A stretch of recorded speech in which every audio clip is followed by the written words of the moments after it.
Hey Geek, so let's talk about game consoles because I kind of feel modern game consoles have really lost something that I would say previous game consoles had, and that was something special. So let's start off with the Sega Saturn. This is a console that is famous but also infamous. It'll go down in history, in my opinion, as the start of the downfall of Sega as a hardware manufacturer because whenever the Sega Saturn was released, it came as a big surprise and not in a good way because Sega was trying to get ahead of the Sony PlayStation's launch, and that was Sony's very first entrance into the hardware market. And instead of releasing in the fall of 1995 as they had originally planned Saturn Day, they instead surprised and shocked everyone by releasing it early in May 1995. And the ones that were most surprised were Sega's partners, the retailers that were going to sell the system, and the game makers that were preparing games for the launch in fall 95. And this was a huge mistake because Sega was scared of Sony and they were trying to get ahead, but instead they really destroyed themselves and Sega never recovered after this. And in terms of the hardware itself, it was a combination of different off-the-shelf chips, and honestly, the overall design and what it was able to do, it was rushed, just like the overall release. And then we had the very first Sony PlayStation. Now this was absolutely huge because Sony before this never had a home console. This was the very first one, and this was mainly due to, well, funny enough, to Nintendo, because they were originally planned to partner with Nintendo to create a CD-based system by Sony, but Nintendo in the end didn't like that, and well, Sony decided to create their own system with Ken Kudagari, engineer, and his team created what is probably the most amazing hardware at the time, and not only of what was inside in terms of 3D graphics, but also the overall look and everything. I mean, I don't think most US audiences were used to something like this, whereas in the Japanese market the consoles have always looked more colorful, different and stuff because of that market. And this was a very big thing because Sony absolutely changed the entire gaming market from just Nintendo and Sega over to something like the Sony PlayStation. And speaking of Nintendo, we have this one right here, the Nintendo GameCube.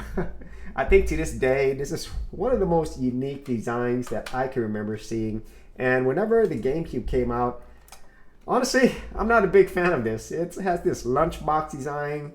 The discs were a lot smaller, but you know, as Nintendo usually does, they never really do what others do. They do something different. And so as a kid, you know, this was really handy to move around. It was small, lightweight, but yet it had really great gaming prowess. You know, I mean, the power itself wasn't as powerful as other consoles, but Nintendo is never known for that. They're known for making great games and other accessories that grow with that. And this was a very successful console. And Nintendo was just one of those, and still is today, just Nintendo. And the reason I want to go over this is the simple fact that consoles back in the day were special because back then you didn't have the internet like we do today. So the only way that you knew about this is if you read game magazines, maybe later on internet forums whenever that kind of became a thing. And so whenever these consoles came out, it was something special, and there were huge leaps in technology at the times. I mean, nowadays graphics and stuff, they've just gotten so good that, you know, you kind of get incremental improvements. But back in the day, going from 8-bit to 16-bit to 32-bit, then to 128-bit with the Sega Dreamcast, the Sony PlayStation 2, that was an event. People waited in line, everybody was excited about it. And then when you got games that were the same or even better than their arcade counterparts, that was a huge game changer. And I kind of feel nowadays that's not really there anymore. And in the future, the next Sony PlayStation, the next Xbox, the next Nintendo might not be a console anymore. You know, I think we're already heading that way where people are used to just getting everything digitally.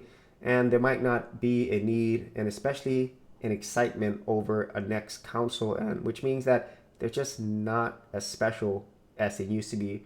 Whereas for me, growing up with consoles since the days of Atari, it was always something that was very special, very memorable, to get that console, to wait in line, to tell all your friends, to open it up and to play the games, put the games in, and it was such an amazing experience. And at least for me in our modern times, that's simply not there anymore. And honestly, I don't think it's ever going to come back unless you're somebody like myself who still has these old classic consoles that honestly will never die. They're timeless for me. I love them. And what I mean by they're never going to die is the overall memories that I had with them because, well, they were special.